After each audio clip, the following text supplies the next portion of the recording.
परिस्थिती जी आहे छत्रपती संभाजीनगर जिल्ह्यापासून आता इथपर्यंत आलेलो आहोत आणि एकंदर हेच पाहायला मिळतंय की नुकसान हे भरपूर झालं, भयानक झालं आणि शासनाकडून जी जाग यायला पाहिजे ती अजून आलेली नाही।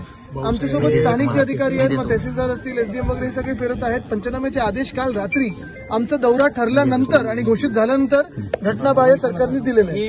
अपेक्षा हीच आहे की आज आणि उद्या ते पंचनामे झाले पाहिजेत, कारण जी विम्याची जी अट आहे 72 तासाची ती पूर्ण होऊच शकत नाही। जी ई पीक काही जे सगळे ते ऍप आहे ते अर्ध्या ठिकाणी चालतच नाहीये। मग पीक विम्याची जी हेल्पलाईन आहे मला 14,447 ते आम्ही 2-3दा फोन लावण्याचा प्रयत्न केला, सतत बिझी येतात। आणि मुख्य गोष्ट हीच आहे, आज इथे आल्यानंतर कृषी मंत्री मला वाटतं गावकऱ्यांशी जे स्थानिक बोलत होते, चिडचिड आणि ते गाडीतून उतरले नाहीत, मला वाटतं आदेश दिले काहीतरी असं सांगितलं। पण मूळ गोष्ट म्हणजे हीच आहे की तुम्ही ज्या कारणासाठी आलाय त्यांच्यावर चिडायला लागला तर मग कसं चालणार कारभार? कृषी मंत्र्यांनी तुमच्यावर टीका केली की फक्त राजकारण करण्यासाठी ते येत आहेत, मग 3 वर्ष आम्हाला यायला लागलं कारण सरकारच नाहीये कुठे। ही राजवट एवढी शांत झालेली आहे आणि भ्रष्टाचारात बरवटलेली आहे, मजा करत आहे, मस्ती करत आहे की त्यांना स्थानिक नागरिकांसाठी, जनतेसाठी कुठचाही आता एक हृदय राहिलेलं नाहीये। चला, मी तर हे सांगतो, आत्ता ह्या मिनिटाला मी आरोप करायला बंद करतो, तू मै नको।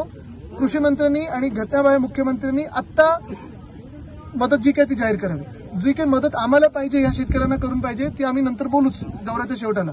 पण आता त्यांनी मदत जाहीर करावी, एकरी मदत जाहीर करावी। विमा कंपन्यांना आज बोलवून घ्यावं मुख्यमंत्र्यांनी आणि त्यांना आदेश द्यावेत की 24 तासात जो काही विमाचे जे पैशाचे वितरित व्हायला पाहिजेत ते झाले पाहिजेत।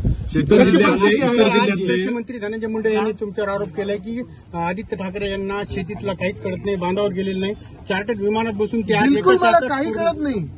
पण मला एवढं कळतं की आज माझा शेतकरी बांधव जो आहे तो हैराण आहे, त्रस्त आहे आणि त्याला मदतीला आम्ही धावलं पाहिजे, हे एवढं मला कळतं। बाकी मला शेती येत नाही, कारण काय कृषी खात्यात कशा बदल्या होत्या ते त्यांना जास्ती माहिती, मला कुठे माहिती।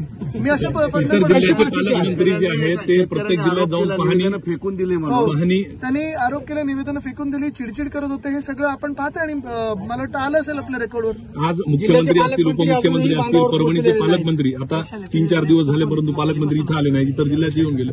आज नांदेडहून उदगीरला कार्यक्रमासाठी हे सर्वजण येऊन गेले, आले नाहीत। म्हणजे तुम्ही बघा, राष्ट्रपती महोदया खरं त्यांच्याकडून देखील आम्हाला एखादं स्टेटमेंट अपेक्षित आहे, कारण बघा ते सर्वोच्च पद आहे आणि जेव्हा त्या बोलतात तेव्हा अख्खा देश हलतो आणि जे काही सगळे अधिकारी असतात त्याच्यावर काम करायला लागतात।